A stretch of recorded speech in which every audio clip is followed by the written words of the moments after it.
পর্ব 10-এর শুরুতেই দেখানো হয় কুননের ফাদার কুননের মাদারের কাছে যায় আর বলতে লাগে আমার কাছে কুননের লেটার আসছে। আর লেটারের ভিতরে লেখা ছিল যে কুনন ফাইনালি পাস হয়ে গেছে এক্সামে, অ্যাডভান্স ক্লাসের জন্য ও যাইতেছে। আর এই কথা শোনার পর ওর ফ্রেন্ডস অনেক খুশি হয়ে যায়। এরপরে ও এটাও বলে যে এক্সামের টাইমে ও অনেক বড় একটা রেড বল বানিয়ে দিছিল, যার কারণে অনেক সমস্যা হয়ে গেছিল। সত্যি বলতে মাস্টার অনেক ট্যালেন্টেড। এই কথা কুননের ফাদার শুনে আর অবাক হয়ে যায়। বলতে লাগে আমি আমার ছেলের 1 মাসের অ্যালাউন্স কেটে দিব।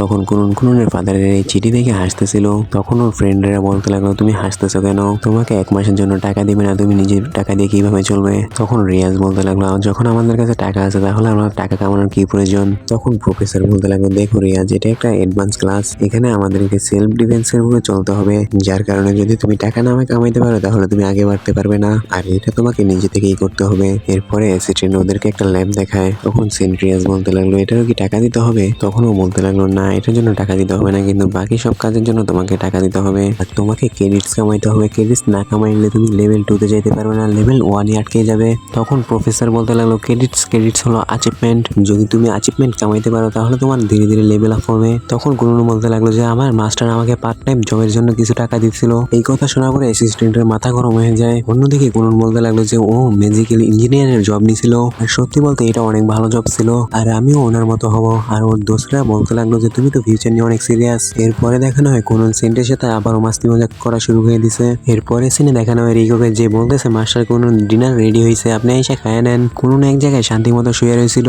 রিকো বলতে লাগলো কি হয়েছে মাস্টার কুনন। তখন কুনন বলতে লাগলো ওই মেয়েটি আমাকে সবসময় ইগনোর করে। তখন রিকো বলতে লাগলো মাস্টার কুনন, যে মেয়ে আপনাকে ভাও দেয় না তখন আপনিও তাকে ভাও দেওয়া উচিত না। এরপরে রিকো আরো বলতে লাগলো মাস্টার কুনন, আপনাকে এখন আর্নিং করা শুরু করে দেওয়া উচিত, কারণ এইবার আপনাদের বাসা থেকে আমাদের কোনো টাকা দেওয়া হয় নাই। এরপরে সিনে দেখানো হয়েছে রিয়াজ স্কুলের ভিতরে যাচ্ছে আর ও চিন্তা করতেছে যে টাকা কিভাবে কামাবে। এরপরে ও সামনে যায়, তখন দেখতে পায় যে কুনন দাঁড়িয়ে রয়েছে আর ওর সামনে অনেক বড় সিরিয়াল দিয়ে রয়েছে। তখন সেন্ট রিয়াজ ওর বন্ধুদেরকে জিজ্ঞেস করলো যে এখানে চলতেছে নাকি। তখন ওরা বলতে লাগলো যে কুনন ওর বিজনেস স্টার্ট করছে আর ওর বিজনেস অনেক পপুলার হয়ে গেছে। একটা মেয়ে বলতে লাগলো আমি অনেক দিন ধরে ঘুমাই নাই, আমাকে নিদ নেওয়ার অনেক প্রয়োজন। তখন কুনন বলতে লাগলো ঠিক আছে তুমি এটার ভিতরে চলে যাও। এরপরে বেরিয়ে এসে কুনন বলতে লাগলো আমাকে মাফ করে দিবেন, এটা পুরো ফুল হয়ে গেছে, এখন আর হবে না, পরে আসবেন।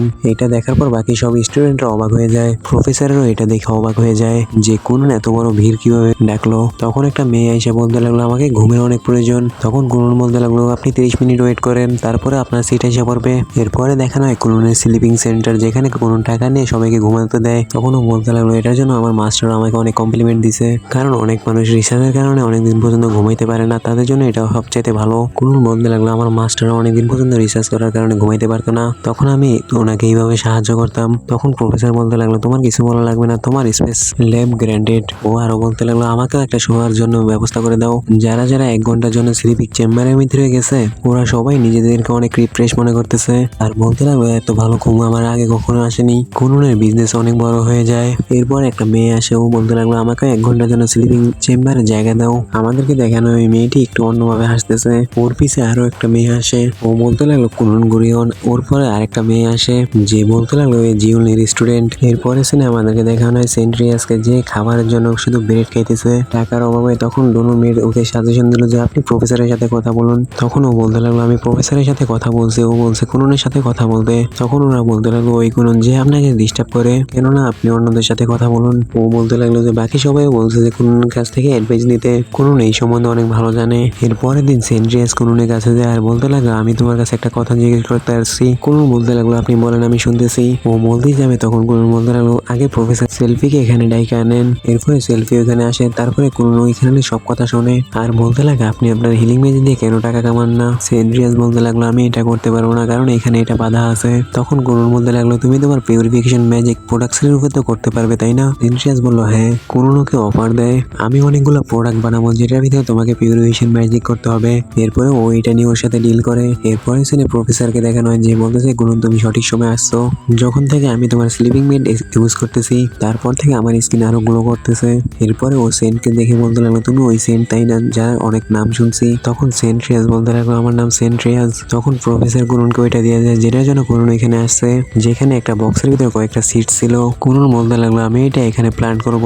সেন্ট্রিয়াস বললো এটা অসম্ভব, এটা শুধু হোলি গ্র্যান্ডে ওঠে। কুনন তখন এটা কিভাবে করবে সেটা বলে আর ওয়াটার পিউরিফিকেশনের কথাও বলে। এরপরে ওই বীজগুলো কয়েকটা গামলার ভিতরে প্ল্যান করা হয়। কুনন ওর ওয়াটার ম্যাজিক দিয়ে সান ইউভি লাইট বানিয়ে দেয় আর সেন্ট্রিয়াস নিজের ম্যাজিক করে, যার কারণে গামলার ভিতরে ওই গাছটা উঠাতে পারে। কুনন অনেক খুশি হয়ে যায় আর একটা বইয়ের ভিতরে এটা লিখে ফেলায়। তখন প্রফেসর বলতে লাগলো, তোমার 1 মিলিয়ন টাকা কোথাও যায় নাই। তখন সেন্ড্রিয়াস বললো, কিসের টাকা? তখন প্রফেসর বলতে লাগলো, এই গাছগুলো একটা 2 লাখ টাকা করে, এখানে 5টা গাছ আছে যেটার দাম 10 লাখ টাকা। তখন সেন্ড্রিয়াস কুননকে দেখে বলতে লাগলো, যদি এটা সাকসেস না হতো তাহলে কি করতা? কুনন বলতে লাগলো, এটা যখন হবে তখন দেখা যাবে, যদি আমরা রিস্ক না নেই তাহলে সামনে আগাইতে পারবো না। এরপরে দেখানো হয় সেন্ড্রিয়াস প্রথমবারের জন্য স্মাইল করছে আর কুননকে বলতে লাগলো, আমাকে মাফ করবে, আমি প্রথমে যেভাবে বিহেভ করছি তার জন্য। কুনন বলতে লাগলো, তুমি আমার ভালোবাসায় পড়ে গেলে নাকি? ও বলতে লাগলো, স্বপ্ন দেখা বন্ধ করো। এরপরে সিনে দেখানো যায় ফুল বড় হয়ে যায় আর এগুলোতে মেডিসিন বানানো হয় আর এগুলা সব কিপার দেখতেছিল। ও বলতে লাগলো, এটা তো অনেক ভালো, এগুলোতে আমি খুঁজতেছিলাম, এগুলো অনেক রেয়ার, তাই জন্য আমি আপনাকে 20 লাখ টাকা দিব। এরপরে সিনে দেখানো হয় যে সেন্ট্রিয়াসের টেবিলে অনেক বেশি খাবার। এটা দেখার পর ওর মেড অবাক হয়ে যায়। তখন কুনন বলতে লাগলো, এটা তো আমাদের ডিলের একটা অংশ। সেন্ট্রিয়াসের দোনো মেড বলতে লাগলো, মাস্টার কুনন, আপনাকে আমরা অনেক ধন্যবাদ জানাই, আমরা আপনার এই উদারতা কখনো চুকাইতে পারবো না। তখন কুনন বলতে লাগলো, না কোনো সমস্যা নেই, যে কোনো লেডি যদি সমস্যা পড়ে তাহলে তো আমাকে আগে আসতেই হবে। এরপরে দেখানো ওরা সবাই এখানে এনজয় করতেছে। এরপরে দেখানো কুনন এখান থেকে যাইতেছিল আর তখন ও বলতেছিল, এখানে অনেক বেশি খরচ হয়ে গেছে, প্রায় 2 লাখ টাকা। আর তখনই কুননের বন্ধুরা এখানে চলে আসে আর বলতে লাগে, কুনন, আমাদেরকে একটু অ্যাডভাইস দরকার আছে তোমার। তখন কুনন বলতে লাগলো, তুমি যদি মেয়ে হতে তাহলে আমি তোমাকে সম্পূর্ণ সাহায্য করতাম, কিন্তু তোমরা মেয়ে নয়। তখন ওরা হতাশ হয়ে যায় আর তখন কুনন বলতে লাগলো, আমি তোমাদেরকে বিজনেসের জন্য ভালো ভালো আইডিয়া দিতে পারবো। এরপরে সিনে দেখানো হয় কুননের স্লিপিং সেন্টারের ভিতরে ওই 3জন মেয়ের ঘুম ভাঙে আর ওরা একজন আরেকজনের দিকে মাথা গরম করে তাকায় রয়েছে আর ওদের 3জনের একটাই টার্গেট ছিল যে কুননের তথ্য জানা। তো হ্যালো বন্ধুরা, আজকের জন্য এই পর্যন্ত, দেখা হবে নেক্সট এপিসোডে, সাথে থাকুন, ধন্যবাদ।